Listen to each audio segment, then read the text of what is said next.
Eskom to implement 10-hour power outage in Johannesburg today. Unplanned maintenance by Eskom will result in a 10-hour power outage in parts of Johannesburg. The power utility will do the maintenance on Monday, February 26.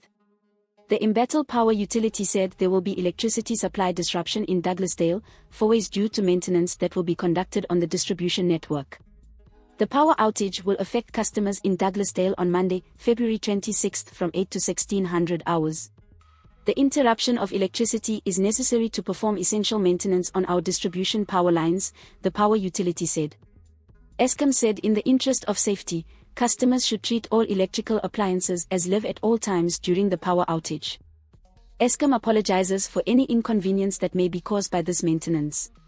Should circumstances beyond the control of Eskom arise, the planned electricity maintenance may not proceed as communicated, the power utility added.